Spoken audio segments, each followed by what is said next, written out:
Zee Marathi, चर्चाही होणारच।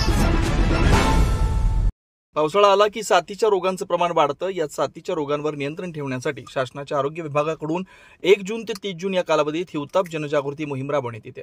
गुरुवार दिनांक 27 जुलै रोजी रुई तालुका हातकणंगले येथील अण्णासाहेब राजमाने हायस्कूल व कुमार विद्या मंदिर या ठिकाणी हिवताप जनजागृती मोहीम अंतर्गत हिवताप कार्यशाळा घेण्यात आली। यामध्ये डेंग्यू, मलेरिया, चिकनगुनिया, हत्तीरोग यासारख्या आजारांबाबत विद्यार्थ्यांना मार्गदर्शन करण्यात आलं। तसेच घरातील पाणीसाठे झाकून ठेवावेत, पावसाचं पाणी आपल्या परिसरात जास्त काळ साचणार नाही याची खबरदारी घेण्याचं आवाहन करण्यात आलं। त्याचबरोबर गावात कंटेनर सर्वेक्षण देखील करण्यात येते। साथीच्या रोगांची लक्षणं, त्यावर उपाय आणि काळजी या माहितींचं पत्रकांचं घरोघरी वाटप आरोग्य विभागाकडून करण्यात येत आहे। या मोहिमेअंतर्गत प्राथमिक आरोग्य उपकेंद्र रुई येथील आरोग्य सेवक उमेश जाधव यांनी मार्गदर्शन केलं। या प्रसंगी शाळेचे मुख्याध्यापक, शिक्षक, शिक्षकेतर कर्मचारी, प्राथमिक आरोग्य उपकेंद्र रुई येथील विकास सोनुले, इम्रान नायकवडी, आरोग्य सेविका राणी बडे, कविता लंबे, आशा सेविका अनिता कांबळे, अनिता साठे उपस्थित होत्या। झी मराठीसाठी रुईहून मनोज अथने।